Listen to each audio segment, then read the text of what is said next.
Sən nə qədər mənim qapımdan qovmursan, mən getməyəcəm o qapıdan. Sonda deyir, Allaha bunu deyir. O ki, dedi, Allahım, sənə ümidim sonsuzdur. Sonda bunu deyir. Deyirən, Allahım, sənə o qədər ümidim sonsuzdur ki, mən keçmişdə günahlar eləmişəm, ya Rəbbim. Sənə o qədər ümidim var ki, mənim bütün günahlarımı bağışlayacaqsan.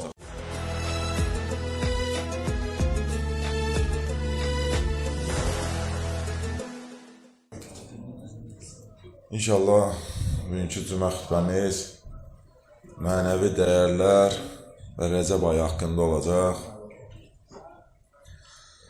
Hədisdə gəlibdir, insanlara hörmət etmək, insanlara mərhəmət etmək, qohumları, qonşuları axtarmaq, bacı, qardaş münasibəti, dostlarla olan münasibət, bunların hamısı bizim mənəvi dəyərlərimizdir. Və buyurur, bu saydıqlarımın xeyir günlərində, şər günlərində onların yanında olmaq bizim insani borcumuzdur, vəzifə borcumuzdur. 1000 illər boyu baxanda görürük ki, atalarımız, babalarımız bu adəti, bu mənəvi dəyərləri qoruyubdur, saxlayıbdır. Bizim də borcumuz bunu davam etdirməkdir. Və bunu yadda saxlayaq. Bu mənəvi dəyərlər ki saydım, bunu bizim qəlbimizə qoyan Allah-u Teala'dır. Allah-u Teala insanın fitrətində mənəvi dəyərləri yerləşdirib. Mənəvi dəyərləri və buyurur ki, yerinə yetirmək insanı ucaldır. Amma insanı həqiqətən ucaldan Allah-u Teala'ya görə bu dəyərlərə sahib çıxmaqdır. Allahın buyurduğu olduğu üçün, Allahın vacibatı olduğu üçün bu dəyərlərə sahib çıxmaqdır. Bugün bir dənə fikir veririk. Görürsən, insanlarımız yorğundur. Yəni, insanlarımızın qəlbi boşalıb. O mənəvi dəyərlər ki, deyir, Allaha görə eləmədin, adət ənənə üçün eləyirsən. Bugün bir dənə fikir ver. Mənəvi dəyərlərimiz, bu saydıqlarımız az bir halı qalıb. Onu da adət olduğu üçün yerinə yetiririk. Allah üçün eləmirik. Bugün gediriksə, qohumu axtarırıqsa, 5 ildən bir adətdir deyə yerinə yetiririk. Nə biləm, bir yaxını axtarırıqsa, bir dostu axtarırıqsa, adətdir də. Gedim bunu yerinə yetirim. Allahın əmri olduğu üçün eləmirik. Və ona görə də deyir, bir mənəvi dəyər ki, Allah üçün olmasa bir müddət sonra yox olub gedir artıq.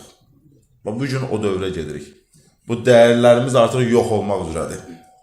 Amma deyir, o mənəvi dəyərlər Allaha bağlansa ibadətdir. Məsələn, valideynə itayət, valideynə xidmət, mənəvi dəyərimizdir də. Bunu Allah üçün eləyəndə ibadətdir. Allahın əmri üçün eləyəndə ibadət olur. Məsələn, ailədə, mən neçə dəfə ailə haqqında danışmışam da, bütün hədislər deyir ki, ailədə səbr etmək lazımdır. Bunu Allaha görə, Allahın əmri olduğu üçün yerinə getirsək, Allah bizə ibadətin savabını yazar. Amma bu günləri biz bunları Allah üçün eləmirik. Və bu günləri də baxanda görürsən, ailələr dağılır. İnsanların qəlbi sərtləşib, insanlarda bir-birinə güvən yoxdur, insanlarda bir-birinə qarşı inam yoxdur, bir-birinə qarşı mərhəmət yoxdur. Bunlar hamısı nədir? Gətirib çıxardır ki, mənəvi dəyərlər itib. Allaha olan bağlılığımız zəifliyibdir. Amma ata-babalarımızın dövründə, sözün əvvəlində də dedim, mənəvi dəyərlərimiz çox güclüydür. Çünki onlar hər nə eləyirdilərsə Allaha xatir eləyirdilər. Allahın əmri olduğu üçün eləyirdilər.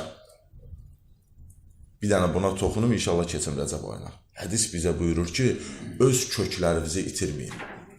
Öz kökünüzü qoruyun. Bir dənə qəşəng misal da gətirir. Deyir, ağac öz kökündən qopsa, bir müddət yaşıl qalıb, sonra nə olur? Yox olub gedir. Elədir? Mənəvi dəyərlər də deyir, belədir. İnsan deyir, öz mənəvi dəyərlərindən qopsa, zahirdə güclü görsənəcək, amma batində zəif bir məxluq kimi görsənəcək. Həqiqətdə zəif bir məxluq olacaq. Bir də buna diqqət elə. Bu günümüzdür bizim. Deyir, insan öz kökünü itirsə, haram onun üçün adiləşəcək. Çox adi bir hala çevriləcək haram. Halal isə deyir, onun üçün çətin gələcək. Bu günləri fikir verir, insanlar halal işdən qaçırlar, deyirlər ki, çətindir. Harama isə meyillilik var. Sonra deyir, ayıb anlayışı, utanmaq hissi insanlarda yox olub gedəcək. Abır-həya yox olub gedəcək. Deyir, günah etmək insanlara normal görünəcək. Bu, onun yaxşı hallarını sayıram. İndi ən ağırına keçin. Ən dəhşətlisi bu, deyir. Deyir, o hala gələcək ki, insan övladı ata-anaya hörmət etməyi, əlindən, ayağından öpməyi, xidmət edir. Deyir, qıraqdan ona baxacaqlar, deyəcəklər ki, bu geridə qalıbdır. O dövr da, vallahi billahi, həmən dövrdəyik. Ata-anaya xidməti bugün geridə qalmış sayırlar. Bundan da pisi, namus, qeyrət, vicdan, iffət, bunların hamısı deyir, geridə qalmış sayılacaq. İnsanlar deyirlər ki, bu hansı dövrdə qalır, namusdan danışır, qeyrətdən danışır, vicdandan danışır, iffətdən danışır. Bunların hamısının səbəbi deyir, insanın mənəvi dəyərlərini itirməsidir. Mənəvi dəyərləri Allaha görə eləməməsindən irəli gəlir. Deyir, gələcək nəsillərimizə, övladlarımıza mənəvi dəyərləri təbliğ edin. Necə təbliğ edin? Deyir, sözlə demə, ona göstər. Demə, uşağa get namaz qıl. Deyir, özün namaz qıl, onu uşağa göstər. Deyir, özün valideynə itaət elə, valideynə xidmət elə, mənəvi dəyərimizdir də, onu uşağa göstər. Uşağın gözü qarşısında elə. Halal ruzi dalınca get, övladın görsün ki, mənim valideynim halal ruzi dalınca gedir.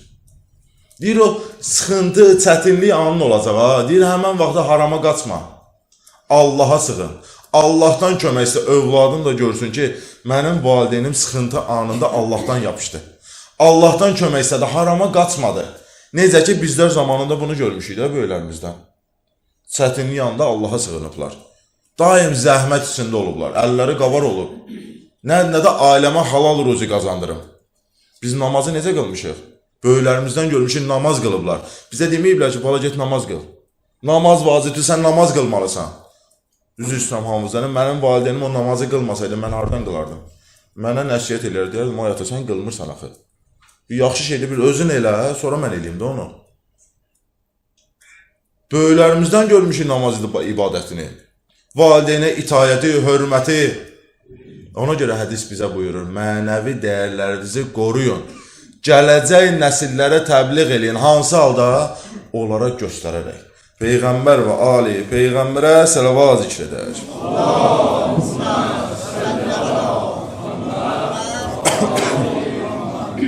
İnşallah mübarək Rəcəb ayına, gözəl bir aya, artıq bilirsiniz, sayılı günlər qalıb. Allah Teala'nın bizə bəxş etdiyi nemətlərdən biri şərafətli, mübarək Rəcəb ayıdır. Rəcəb ayı Allah qonaqlığına hazırlıq üçün, səfərə hazırlıq üçün. Birinci aydır Rəcəb ayı. Baxın ayın gözəlliyinə, deyir, bu ay tövbə ayıdır. Bu ay Allahdan bağışlanma diləmə ayıdır. Bu ay ləyaqət, şərafət əldə etmə ayıdır. Deyir, bu ayda yalandan, qeybətdən, böhtandan, şərdən, hər bir eybəcərlik var, bir sözlə, müalicə olunma ayıdır. Nə gözəl aydır bu ay. Həzrəti Peyğəmbər buyurur, deyir, bu ay, Rəcəb ayı, mənim ümmətimin istiğfar ayıdır. Mənim ümmətimin bağışlanma ayıdır. Sonra Həzrəti Peyğəmbər buyurur, deyir, bu ayda çoxlu istiğfar edin. Bu ayda Allahdan bağışlanma istəyin. Çünki Allah Teala bağışlayan və mehribandır, rəhm edəndir. Sonra hədisdə buyurur, deyir, bu ayda ey insanlar, nə qədər pis xüsusiyyətlərimiz var, hamısını deyir, qoyun bir qırağa. Çünki Rəcəb ayı deyir, əməlləri düzəltmə ayıdır. Rəcəb ayı günahdan qurtulma ayıdır. Rəcəb ayı pislikdən qurtulma ayıdır. Çirkinlikdən qurtulma ayıdır. İmam Kazım ağa buyurur Rəcəb ayı haqqında. Deyir, Rəcəb cənnətdə süddən ağ, baldan da şirin bir bulağın adıdır. Kim Rəcəb ayında bir gün oruç tutar? Kim Rəcəb ayında bir gün oruç tutsa, həmin şəxs o Rəcəb bulağı ki var, süddən ağ, baldan şirin, deyir Allah onu onunla qidalandıracaq. O Rəcəb bulağından. Bir gün oruç tutmaqla. Əli ibn Salim atasından nəql edir. Deyir, Rəcəb ayının sonuna bir neçə gün qalıbdı. Artıq Rəcəb ayı bitirdi. Deyir, gəldim İmam Sadiq əleyhissalamın yanına. Deyir, İmam mənə baxdı, gördü ki, mən oruç tutmamışam. Deyir, məndən soruşdu, ey Salim, sən bu mübarək, şərafətli, ləyaqətli ayda oruç tutmamısan? Deyir, dedim ki, ey İmam, atam anam sənə fəda olsun. Mən bu ayda oruç tutmalıydım. Bu ayda oruç tutmağın fəziləti nədir ki? İmam buyurdu. Deyir, əldən qasırdığın fəzilət və bərəkətlərin sayını Allahdan başqa heç kim bilmir. Allahdan başqa heç kim bilmir ki, sənin əlindən nələr çıxdı. Sonra buyurdu. Deyir, bu ay elə bir aydır ki, Allah Teala bu aya digər aylardan daha çox fəzilət verib və onun hörmətini böyük sayıb. Allah öz kəramətini bu ayda oruç tutanlar üçün vacib elibdir. İndi gələk Rəcəb ayının hədisinə. İmam Cəfər Sadiq əleyhissalam buyurur. Məşhur hədisdir də, sadəcə xatırlayaq. Qiyamətin günü carçı ərşin bətnindən nida edir. Aleyhissalam. Eynər Rəcəbiyyum. Hanı o Rəcəb ayının əhli? Harda deyir Rəcəb ayında oruç tutanlar? Deyir, görərlər ki, bir qrup şəxs yerindən qalxar. Onlara gör Allah nə izzət veribdir. Deyir, onların simasının nuru orada olan topluma işıq saçar. Deyir, onların başlarında yaqutdan, dürdən zinətlənmiş sultanlıq tacı qoyar Allah. Sonra deyir, onların hər birinin sağında 1000 mələk yanar. Hər birinin sol tərəfində də 1000 mələk yanar. Və mələklər deyər, ey Allahın müqəddəs bəndəsi, xoş gəlmişsən.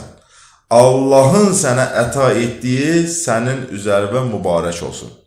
Deyir, bundan sonra Allah tərəfindən nida gələcək. Ey mənim qadın və kişi bəndələrim. Allah, mən hər dəfə deyirəm, bir neçə yerdə var. İzzət və cəlalına and içir. Bax, o nöqtələrdən biri budur.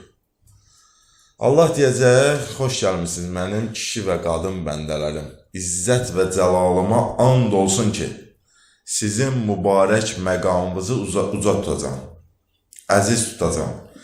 Sizə çoxlu saraylar bəxş eləyəcəm və sizə behişdə də saraylar verəcəm ki, o saraylarda çaylar axır. Və orada deyir, siz əbədi qalacaqsınız. Sonra buyurur, sizlər könüllü surətdə mənim razılığımı qazanmaq üçün Rəcəb ayında oruç tutdunuz. Könüllü də heç kim vacib eləməyib ki. Müstəhəb bir əməldir. Sən Allaha xatir oruç tutursan, Allah görür səndə nələr əta eləyir. Deyir, indi Allah sonunda deyəcək, bu kişi və qadın bəndələrimi aparın, salın cənnətə. Kimlər üçündür? Deyir, bu Rəcəb ayında o şəxslər üçündür ki, hətta bir gün oruç tutar. Rəcəbin əvvəlində, ortasında və ya axırında fərq eləmir. Bir gün oruç tutduğun Rəcəbdə Allah sənə bu qədər mükafatı verir. Mən həmişə işlətdiyim söz deyə bu. Vallah, billah, Allah həqiqətən bəhanə gəzir də, biz bəndələri cənnətinə salsın. Kumeyl tuasında var, nə deyir? Deyir, ey tez razı olanı, Allah üçün deyir, Allahla münacat edir. Deyir, ey tez razı olanım, həqiqət deyir. Allah çox tez razı olur. Bir dənə əməl, yüngül bir şey istəyir ki, bəndən bir dənə bunu elə, bəhanəm olsun, sən salım cənnətimə. O qədər rəhimli Allahımız var. Sonra buyurur hədisdə, deyir, Rəcəb ayının bütün günlərini oruç tutmaq müstəhəbdir və insanın günahlarının bağışlanmasına səbəb olar. Hər kəs qismət olan miqdarda Rəcəb ayında çalışıb oruç tutsun. Hədislərin çox hissəsi yazır ki, ən azı çalışsın, heç olmayan yerdə Rəcəb ayında 3 gün oruç tutsun. Deyir, onu da bacarmadı, heç olmasa bir gün oruç tutsun. Deyir, birdən onu da bacarmadı, o bir günü də tuta bilməsə, o niyyətlə deyir, sədəqə çıxarsın, gücü çatdığı qədər. Ki, o savablar insana verilsin. Qoy bunu da deyim, sonra hədisə davam edeyim, yadından çıxmamış. İndi ola bilər kiminsə deyir, qəza orucu varsa, Ramazan ayından qalıb da qəzaları, Rəcəb ayı fürsət ayıdır. Niyyəti belə ki, qəza orucu tuturam, həm sənin qəza orucu Allah silir, həm də bu saydığım savabları sənə nəsib edir, sənə bəxş edir. Sonra bu ayda Həzrəti Peyğəmbərdən deyir çoxlu bu zikri deyin. Əstəğfirullaha və əs'aluhu təvbə. Yaxşı olar deyir gün ərzində 70 dəfə, ən gözəli budur deyir. Səhər 70 dəfə, günorta 70 dəfə, axşam 70 dəfə. Bu zikirdən istifadə edin. Əstəğfirullaha və əs'aluhu təvbə. İmam Kazım əleyhissalam buyurur. Deyir Rəcəb böyük bir aydır. Allah Teala bu ayda edilən yaxşılıqların savabını artırır. Və buyurur, deyir kim bu ayda günahlar eləmişdi, bu aya kimi pis əməllər eləmişdi, bu ayda Allah onun günahları, o pis əməlləri onun əməl dəftərindən təmizləyir. Hər kəs bu ayda bir gün oruç tutsa, cəhənnəmin odu ondan bir illik yol fasiləsi qədər uzaqlaşar. Hər kəs Rəcəb ayında 3 gün oruç tutsa, cənnət o şəxsə vacib olar. Çox fəzilətli bir aydır. Nə qədər hədis oxumuşuq, hər bir hədisin sonunda bir gün oruca belə Allah cənnəti vacib edir həmən bəndəsinə. Və bu ayın biz hər il namazını da qılırıq. İlk cümə axşamı, Rəcəb ayı daxil oldu deyir. Ondan sonra həmən günün, həmən Rəcəbin ilk cümə axşamı, həftənin 4-cü günü Ləylətül Rəğaib gecəsi deyirlər. Mələklərin yer aləminə nazil olunan gecəsi. Hədisdə var, deyir, mələklər yer aləminə nazil olur. Kəbə evin ətrafında biz bəndələrin, biz ümmətin bağışlanması üçün dua edirlər. Gözəldir ki, həmən gecəni oyaq qalasan, ibadətlə keçirəsən, gözəl olar həmən gecəni Quran oxuyasan, zikirlər eləyəsən və Ləylətül Rəğaib gecəsində bir namazı var. Bu namazın savabını demişəm, inşallah qismət olur, 4-cü gün bir də toxunaram həmən şeyə, həmən namaza. Bunu da qeyd edelim ki, elə 4-cü gün biz qılacaq o namazı burada, cəmi şəkildə. Kimlər istəsə gəlib qoşula bilər. İndi kimlərsə gələ bilməsə, namazın qılınma qaydası belədir. 12 rikətli namazdır, 6 dənə 2 rikətli namazdır. Hər 2 rikəti tamamlayacaqsan, salamları deyəcəksən, bitirəcəksən, qalxıb digər 2-ci rikət deyəcəksən. Namazın qılınma qaydası belədir. Hər rikətdə bir dəfə Həmd surəsi, 3 dəfə Qədr surəsi, 12 dəfə İxlas surəsi. Birinci rikətdə bunu dedin, rükû səcdəni yerinə yetirdin, qalxdın, ikinci rikətdə yenə Həmd surəsi, 3 dənə Qədr, 12 dənə İxlası oxudun, yenə rükû səcdə təcahüd, salam. Namaz bitdi, keçirsən ikinciyə. Bu qaydada 6 dənə 2 rikətdə namazı bitirəcəksən. Yəni fəziləti çox böyükdür, savabı çox böyükdür. Xeyri də çox böyükdür. Yəni bizim məsciddə yenə deyirəm, hər il qılınıbdır. Yəni insanlar da gəlib tanışırlar, çox hacətlərini alıblar. Ona görə kimlər istəsə gələn inşallah burada namazı qılarıq. Bu ay Rəcəb ayı. Hacətlərimizi Allahdan ala bilərik. Çox hacətlərimizi Allahdan ala bilərik. Hər xütbənin sonunda Allahın rəhmətinə toxunuruq da, bir dənə burada da toxunaq bitirək. Bu ayın bir dənə gözəl duası var da, bilirsiniz Rəcəb ayın duası. Möhtəşəm bir dənə duası var. Dua belə başlayır ki, ya mən ərcuhu li kulli xayr. And ola bizi yaradan Allaha, bu söz dəhşət sözdür. Vallahi billahi. O dua başdan başa dəhşətdir. Bu başlanğıc başqa bir dəhşətdir. Tərcüməsi budur ki, ey bütün xeyir işlərdə ümid bəslədiyim, sözün gözəlliyinə bax. Ey bütün xeyir işlərdə sənə ümid bəslədiyim. Yəni, ya Rəbbim, mən bəndəvin sənə olan ümidi sonsuzdur. O qədər ümidim var ki, Allahım sənə, sənin rəhmətinə, o qədər ümidim var ki, sən mənim hacətlərimi verəcəksən. Və bu duanın tərcüməsi budur, ha? Sənə çoxdur ümidim. Nə qədər ümidimiz var Allaha? Bir dənə özümüzə sual verələ. Nə qədər ümidimiz var? Nə qədərdir? Hamı deyər, çoxdur Allaha ümidim. Çoxdursa, niyə hacətləri ala bilmirsən Allahdan? Nə qədər hacətlər yığışı qalıbdır? Niyə Allahdan ala bilmirik? Çünki israrı istəmirik. Ümidimiz zəifdir. Dildə deyirik ki, Allahım, sənə olan ümidim sonsuzdur. Bu dildədir. Amma haradasa qəlbdə bir yer var ki, məyusluq var ki, birdən Allah hacətimi verməz, ha? Allah birdən dualarımızı qəbul eləməz, ha? Bu məyusluq var. Bu məyusluğu da artıran şeytandır. Şeytanın vəsvəsəsidir. Qoymur sənə Allaha tam bağlanasan. Sən ki deyirsən, ha, Allahım, mənim sənə olan ümidim sonsuzdur. Şeytan gəlir. Bir məyusluq salır ki, Nə oldu? 100 dəfə demirsən də, niyə vermir Allah? Səni məyus edir. Çəkil bir qırağa. Allah da imtahan edir. Ağırdır, çətindir, amma gözəldir. Allah da imtahan edir. Görüm hara kimi dözür bu. Hara kimi mənim qapımdadır. Görüm haçan gedəcək. Dinən Allahım, heç vaxt getməyəcəm. Sən nə qədər məni qapından qovmursan, mən getməyəcəm o qapıdan. Sonda bilirsiniz deyir, nə deyir? Arif sözü deyir bu. Sonda deyir, Allaha bunu deyin. O ki dedizə, Allahım, sənə ümidim sonsuzdur. Sonda bunu deyən. Dinən Allahım, sənə o qədər ümidim sonsuzdur ki, mən keçmişdə günahlar eləmişəm, ya Rəbbim. Sənə o qədər ümidim var ki, mənim bütün günahlarımı bağışlayacaqsan. Deyir, Allah'a sonda bu söz dinən. Deyir, cavabı bilsən olacaq. Allah deyəcək, mən də bunu istəyirdim. Nə qədər rəhəmlisən. Allah deyəcək, bunu istəyirdim. Mənə lazım idi ki, tam qəlbən dərk eləyəsən ki, mən rəhəmliyəm, sən də mənim qapımda bağışlanma istəyirsən. Sən bir dənə dərk eləyəsən ki, bu qapıdan əli boş qayıtmayacaqsan.